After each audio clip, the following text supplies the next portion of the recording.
The intercom next to my bed started buzzing, dragging me out of my afternoon nap. I groggily reached over and pressed the button. "There's a lady here who wants to speak with you, sir." Colette's voice crackled through the speaker, sounding almost mechanical. "I'm a bit tied up at the moment, Colette. Could you ask Val to handle it?" I replied, trying to sound busier than I actually was. "Valerie, my personal assistant, usually takes care of visitors for me these days. Honestly, I wasn't busy at all. I've just become something of a hermit lately and was enjoying my siesta." Colette definitely knew that, which made it odd that she was interrupting me now. "She says it's a personal matter, sir. Very urgent. She insists she can only talk to you directly." For crying out loud. "Tell her she'll have to make an appointment. I don't know, maybe next week sometime? She's being very persistent, sir. Says it can't wait." I sighed. "Fine, bring her up to my office in about 5 minutes." With a grunt, I rolled out of bed and splashed some cold water on my face in the bathroom, trying to shake off the sleep. Then I strolled through my penthouse on the way to my office, glancing out the window at the sprawl of the city below. Honestly, I can't stand this place. I hate everything about it, if I'm being honest. Hell, I probably can't stand most of the folks working on the 17 floors below me, either, even though they're technically my employees. Colette came into the office without knocking. She's gotten used to that, since I hardly spend time in there anymore. These days, I'm just the figurehead. The only reason I hang around this penthouse is because, truth be told, I've got nowhere else to be and nothing better to do. A young woman, attractive and clearly not used to this kind of environment, followed Colette in. She walked with a purposeful air, but the fancy surroundings seemed to catch her off guard, throwing her a bit off balance. I could tell she felt out of place here. "Mr. John Crawford?" she asked, getting right to it before Colette could introduce us. "That's me. My name is June Parsons. I'm from Slough Social Services." She seemed to expect that name to carry some weight. "And what can I do for you, Miss, or is it Mrs. June Parsons from Slough Social Services?" "Just call me June. We try to keep things informal." I could see she was a little flustered. I guess neither I nor my office were what she'd pictured. She probably spent most of her time helping folks on the other end of the income scale, and here, she looked pretty lost. "All right then, June, feel free to call me John. So, what brings you here?" "Oh, hang on, Colette, you can leave us now." "Thanks." I motioned for Colette to go, and she left with a curious look and a little wink. I had to admit, my visitor was striking, and in the past, I'd met my fair share of gold diggers who'd found all sorts of clever ways to try and get my attention. "Mr. Crawford." "John," I corrected. "Sorry, John. Like I said, I'm with Social Services in Slough. You've mentioned that a few times already. Why don't you tell me how I can help you?" She seemed a bit nervous, glancing around the room. Clearly, this wasn't what she'd expected. "Well, I've got a case that's landed on my desk. There are 2 kids involved, and their mother attempted to take her own life. Maybe it's best if you read this note, we found it next to her." She handed me an envelope. It was more of a letter than a note, really. I sat back in my oversized swivel chair and tore it open. The first line hit me hard, "My dearest John." In that instant, I knew exactly who it was from. Suddenly, my mind shot back 11 years to the day my once happy life fell apart. Plus, man, I remember that morning like it was yesterday. It was a real mess. Some water main had burst out on Chiswick High Road, causing a massive traffic jam as everyone tried to find a way around.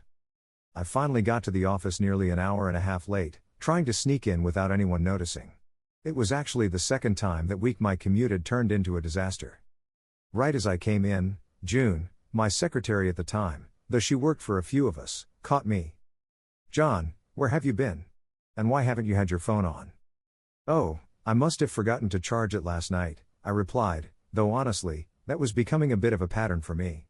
I'd just been too tired to think straight most evenings. "Tony Jordan's been looking for you since 9 this morning. He's on a warpath over something. You'd better hustle up there." Great, just what I needed, Tony, with his usual chip on his shoulder. Ever since his dad retired, Tony and his brother acted like they ran the place. In reality, the guy had no clue how to land a contract or keep clients happy. I wondered who he'd ticked off this time. "Oh, John, thank God you finally showed up. I've been hunting you down all morning. You really need to get your act together about showing up on time, you know," Tony barked as soon as I stepped into his office. Well, if you hadn't moved the damn office from Slough to Chiswick, I wouldn't be stuck in traffic every day, I thought to myself. Funny how you never say those things out loud, isn't it? Sorry, Tony. There was a busted water main on the high road. I got here on time, he shot back. Of course you did, I thought. You've got a fancy apartment paid for by the company just a couple blocks away, plus that little friend your wife doesn't know about. Anyway, there's trouble with the Johnson job, they're late on delivery again. I need you to fly out there and smooth things over with their board. They're threatening to take their business elsewhere again, and if they do, heads will roll, not just here, but at the plant too. You've sweet-talked Johnson before. I know you can do it again. And why aren't you going? I wanted to ask. Take your brother with you while you're at it, the two of you are running this place into the ground. If your old man saw the mess you're making, he'd be spinning in his grave. But, like usual, I kept those thoughts to myself. No sense in getting myself fired. I'll call Simon Johnson. I'm sure he'll listen to me, we've worked together for years. No, you're on the noon flight. The old man retired, now Paul Johnson's in charge. Robert and I are both swamped this week and can't go. Noon? There's no way I'll make it, I've got to go home and pack. Besides, I promised Sally I'd take her to the theater tonight. She's been after me for months. Well, you'll have to reschedule. The company will cover your tickets. Thing is, tonight's the only night I could get seats. The play ends Saturday, and it's sold out. If I go to New York, I won't be back until Friday at the earliest. Sally's going to flip out. She'll have to go with a friend, then. Sally knows the company needs the Johnson contract, it's almost half our business. Call her at the factory, have her pack your bag. No way you'll make it if you try to go home first. Now get moving, don't miss that flight. Cheeky little guy, I thought as I walked out. I'd started working for Henry Jordan right after college, when his shop was still pretty small. Jordan & Sons Machine Tools. Henry had built his fortune buying up bankrupt plants and machinery back when Thatcher said British industry had to fend for itself and the banks started calling in their loans. He'd buy everything cheap, fix it up, then sell it overseas for a nice profit. The guy was a dyed-in-the-wool conservative, and, I suspect, a lot of his profits somehow found their way offshore. Wouldn't want to pay too much tax, after all. Once the bankruptcies dried up, Henry shifted gears. The company started acting as agents for folks wanting to sell machine tools into Europe. Simple stuff, really. Machines came in as parts, then got put together here and shipped out anywhere in the EEC. Everything worked fine until Henry's sons joined up. They'd both gone to university and decided to run things using the just-in-time method, great for assembly lines, not so much for the unpredictable world of machine tools. Parts would get delayed for 100 different reasons, and most of our clients understood that. But if those two would just leave a buffer when quoting delivery dates, we'd have half as many headaches. It seemed obvious to me, promise 3 weeks, then deliver early and look like a hero. Promise 2, deliver late, and you're in trouble. And never, ever make promises you can't keep. I still didn't understand why Tony needed me to go to New York. The brothers had made the latest deal with Johnson's, they should fix it. But I knew how it looked, if things fell apart, I'd be the one blamed.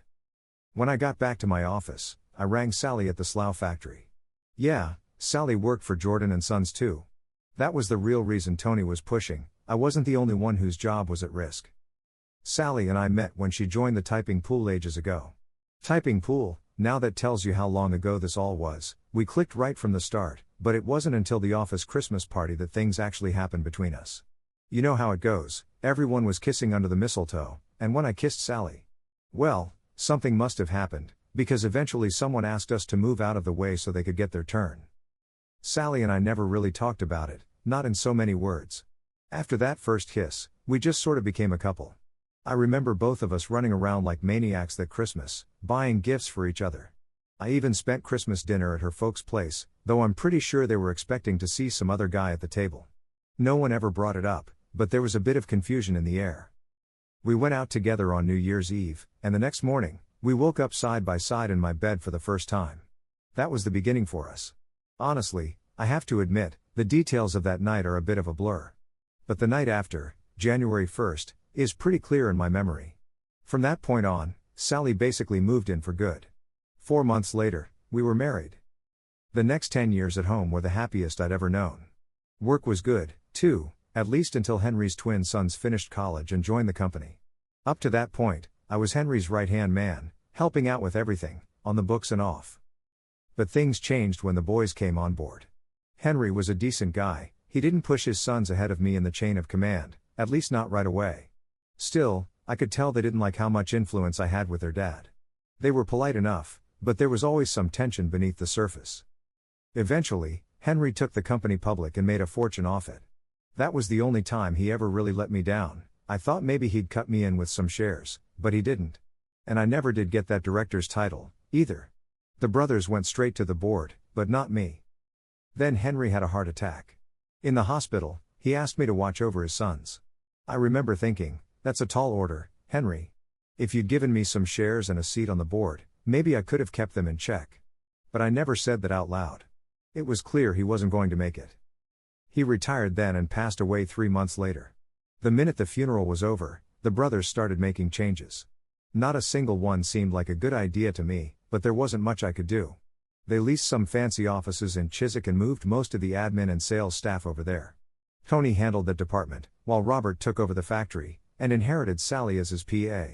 She'd been the manager's secretary for a while, but the old manager didn't last long once Robert started breathing down his neck. To be honest, I never liked Sally working directly for Robert. It's hard to put my finger on why exactly, but the way those brothers looked at her always made me uncomfortable. Maybe it was jealousy, or maybe it was just that I never really trusted either of them. I couldn't shake the feeling that something was off. Sally was 5 years older than the twins, but she was a stunning woman, and I guess I was a little protective. Sally and Robert always seemed to get along, maybe too well, if you asked me. I never thought there was anything inappropriate going on, but since I didn't care for the brothers, I'd sometimes make comments about them. Sally would leap to their defense, and there you had the perfect recipe for an argument. The truth is, as work got busier and I was running all over the place chasing contracts and keeping customers happy, Robert ended up spending more time with Sally than I did. She always got to hear his side of any issue before it landed in my lap. But getting back to that Johnson contract and my last-minute trip to the States, I called Sally to give her the good news. Honestly, I think folks at Chelsea Stadium could have heard her reaction. It was loud enough to leave my ears ringing. "But you promised you'd take me to the play tonight. Why on earth would you volunteer for this New York trip?" This was always an issue for us. Whenever I got sent somewhere for work, Sally seemed to think it was because I wanted to go. I never could figure out why she saw it that way, but from our past conversations, it was clear she believed it. "I didn't volunteer, Sally. Tony just dropped this on me. Surely you know what's going on with the Johnson contract deliveries, didn't Robert mention it? There's always some problem these days. But why is it always you who has to go clean up the mess? Especially tonight, when we finally had plans. I'm getting pretty tired of being treated like I'm not a priority. What about my play?" You see what I mean? I just told her I was being sent to New York and she still insisted I'd chosen to go. I lost my temper a little because she just wasn't hearing me. "Honestly, Sally, I don't care about that play right now. Both our jobs are on the line, yours too. If I can't calm Johnson's board down, the company's going to be in real trouble, with no orders coming in. So don't blame me just because things at the factory are behind schedule." That's the downside of splitting the company in 2 locations. It turned into an us versus them situation. I was with us, Sally was with them. It was just one more thing pushing us apart. "Please, just go home, pack my bag, and meet me at Heathrow by 11. Please, Sally."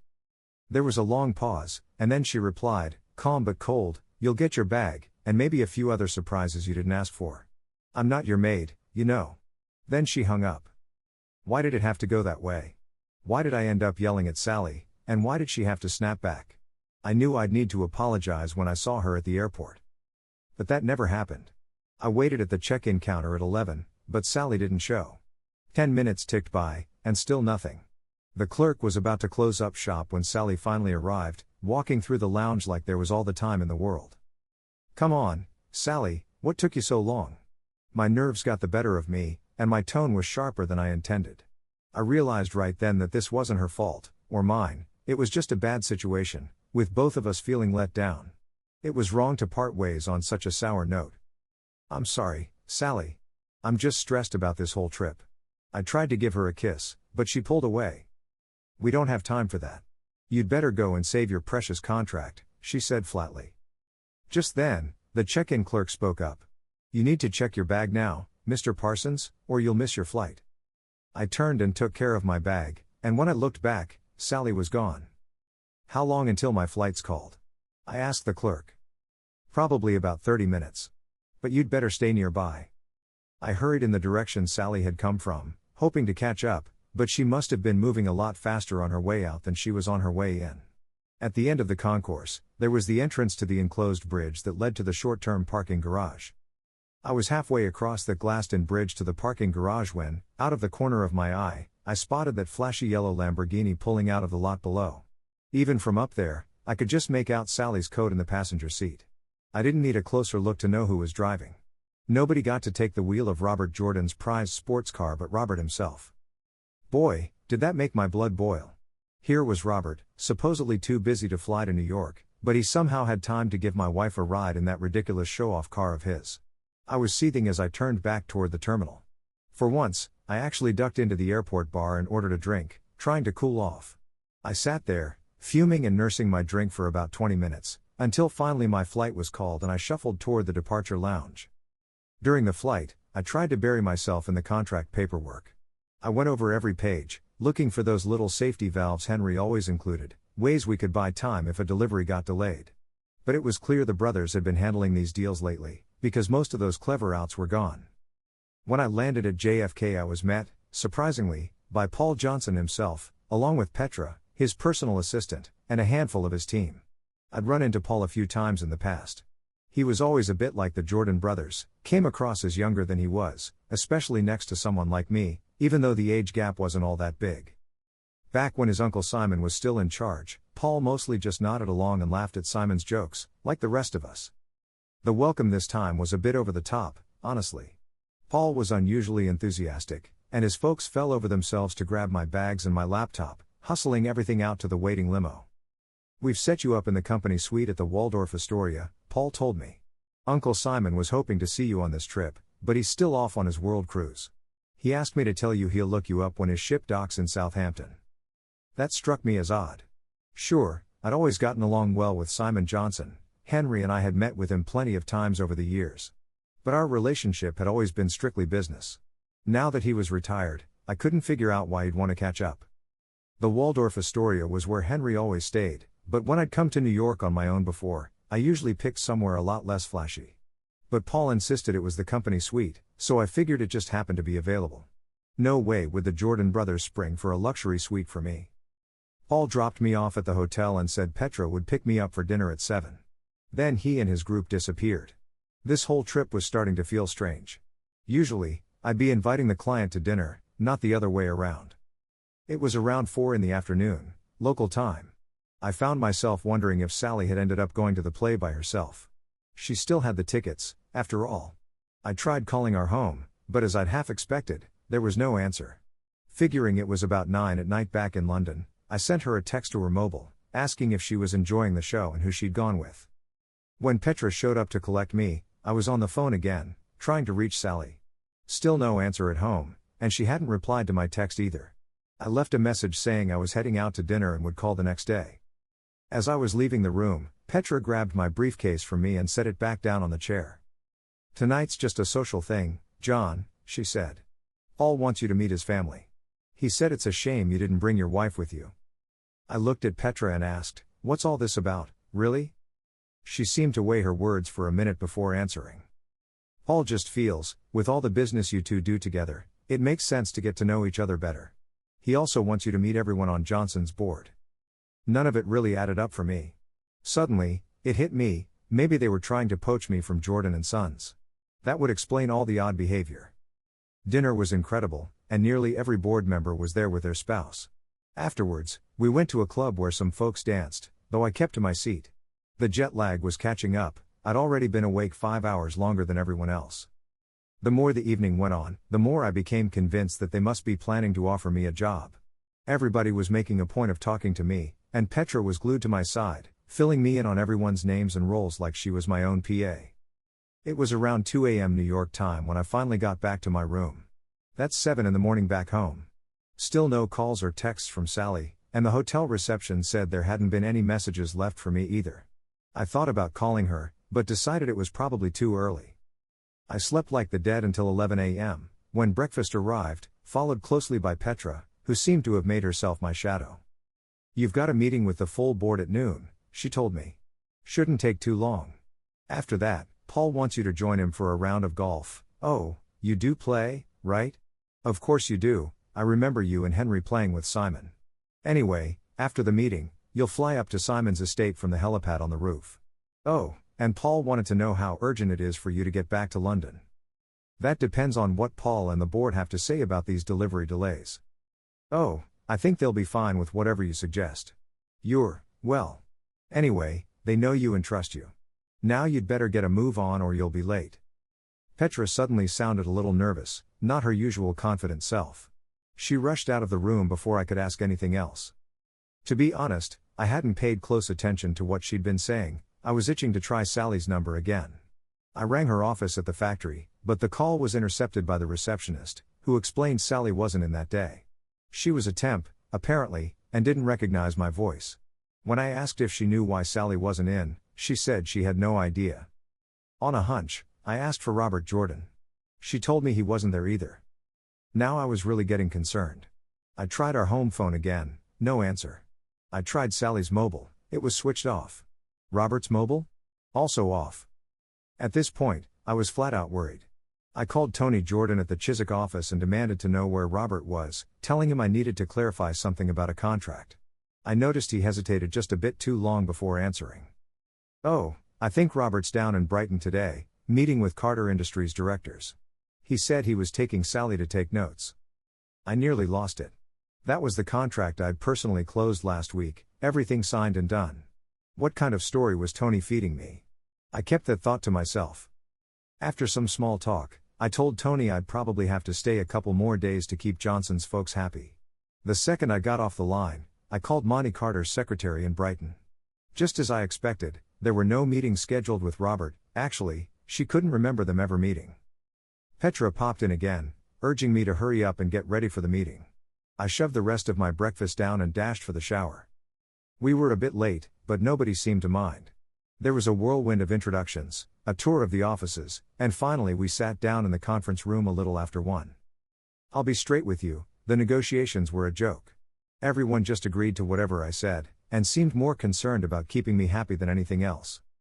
I got the distinct feeling everyone agreed with me that the Jordan brothers were out of their depth, even if no one said it directly. By then, I was so sure they were gearing up to offer me a job, I was surprised when no such offer appeared. After the meeting, Paul, a couple other directors, Petra, and I headed up to the roof to catch the helicopter. Petra asked when I wanted to go back to England and quickly set up a flight for later that day.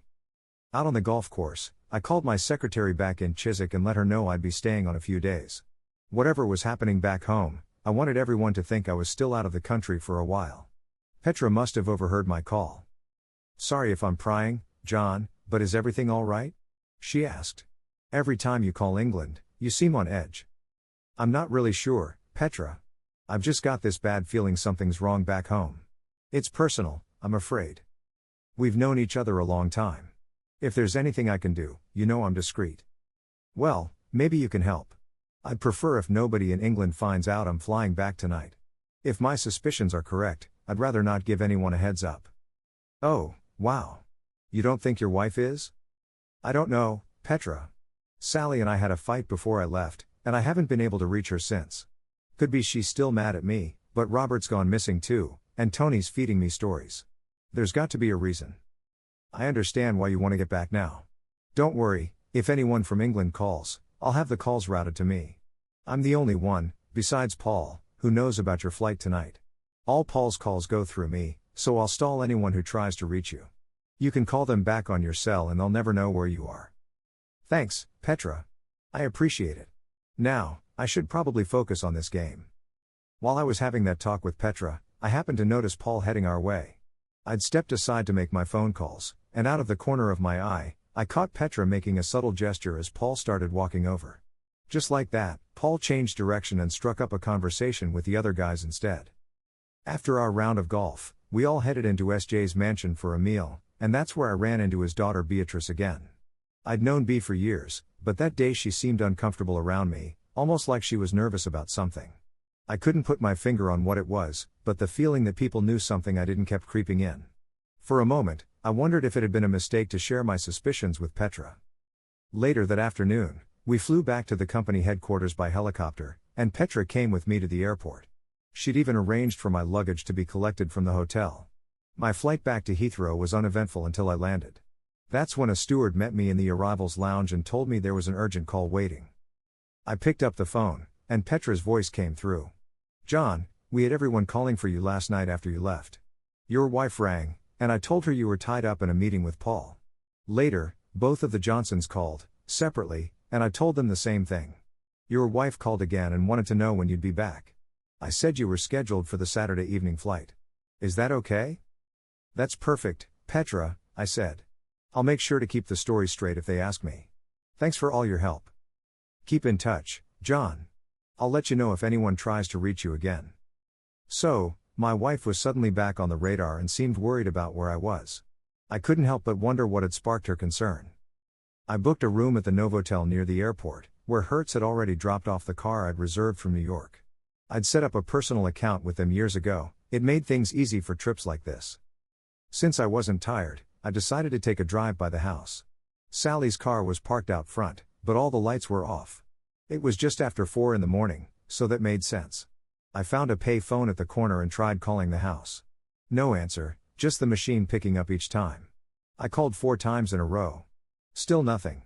At that point, it was a safe bet that Sally wasn't home.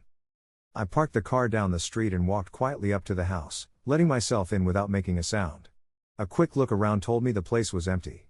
I wasn't sure what to do, so I made some coffee and decided to wait it out in the living room. Turns out the coffee didn't keep me awake. I drifted off in the chair. What finally woke me was the distinct rumble of that yellow Lamborghini's exhaust, right before 8 o'clock. I looked out and saw Sally and Robert getting out of the car and heading up the walk. "Come on in, Bobby. I just need a quick shower and to change," Sally said. "Start a pot of coffee in the kitchen, would you? My head's killing me." Neither of them noticed me sitting there in the living room, even though the door was wide open. It's funny how people never see what they don't expect. Sally hurried upstairs, while Robert started rattling around in the kitchen. I could hear him checking the cupboards. "Where's the coffee maker, Sal?" he called up. "It's on the counter," she shouted back. "Well, I can't see it," he called again. I heard Sally come back down the stairs. "Honestly, you guys are hopeless without a woman to look after you," she teased as she stepped into the kitchen. "That's strange, it should be right there. Maybe I left it in the live." She stopped dead in her tracks as she walked into the living room and saw me. She was in nothing but a skimpy bra and some underwear, stuff I'd never seen before, and definitely not what I'd expect to find her wearing first thing in the morning. I just sat there, trying to keep my cool. "Oh, I'm just here waiting for my loyal wife to come home," I said, my voice flat. "And right about now, I'm thinking I might need to have a word with your friend." For a split second, Sally and Robert just froze, both of them in shock. They were sure I was still in America. But Robert snapped out of it first and made a dash for the front door. The thing is, our night latch was always a bit tricky. It turned the opposite way you'd expect. The more he fumbled with it, the more panicked he got. I cornered him at the door and let my anger get the better of me. I shoved him against the wall and landed a couple of solid punches before he even had time to react. I don't think he'd ever been in a real fight before. Sally started screaming, "It's not what it looks like," and tried to pull me away from him. I'll be honest, I didn't do half of what I felt like doing. I've never been a violent guy, and once Robert curled up on the floor, I stopped. I guess some folks would have kept going, but I just didn't have it in me. I spun the latch the right way and pushed Robert out the door. Without even thinking about it, I took Sally by the arm and showed her out too. Once I slammed the door shut, I went back to the living room and poured myself a stiff drink. Sally started banging on the door and ringing the bell. Out the window, I saw Robert coming back from his car with a travel blanket, probably to cover Sally up. Sally tried to plead her case through the letter slot, insisting it wasn't what it looked like, begging me to let her back in. But I'd made up my mind, I wasn't about to start shouting or arguing. I just ignored her. By that point, some neighbors had started peeking out their doors to see what all the commotion was about. Sally must have figured I was back in the living room, because she shifted her campaign to one of the lounge windows, pounding on it and calling for me. Unfortunately, she hit the glass a bit too hard. Right then, as the police rolled up, the window shattered and she cut her arm pretty badly on the broken pieces. It was only a couple of minutes before paramedics and an ambulance arrived. I'm guessing the cops called them, because I sure didn't. Then there was a knock on the door. I watched through the window as the officer talked to Sally and Robert before coming over to me. "Morning, sir. Would you care to give me your side of what happened here? He asked. I caught my wife with another man in my house, I said, not sugarcoating it. Is there much more to add? Well, sir, the gentleman says you struck him. I did. Wouldn't you have? He was in my home. And you didn't lay a hand on your wife? No, officer, I did not. I simply showed her the door so she could be with her friend. I thought I was being generous, under the circumstances. Another officer who'd been with Sally and Robert came over, shaking his head. He's not pressing charges. And the lady confirms you didn't hurt her. He turned to me. Your wife's got a pretty nasty cut on her arm. Paramedics say she'll need stitches, so they'll be taking her to the hospital. But she'll need something to wear. Could you bring her some clothes? I shook my head. No, officer, I'm sorry. That's her problem now, not mine. Let her friend help her out, he seems to have deep enough pockets. The officer looked at me, half amused, half exasperated.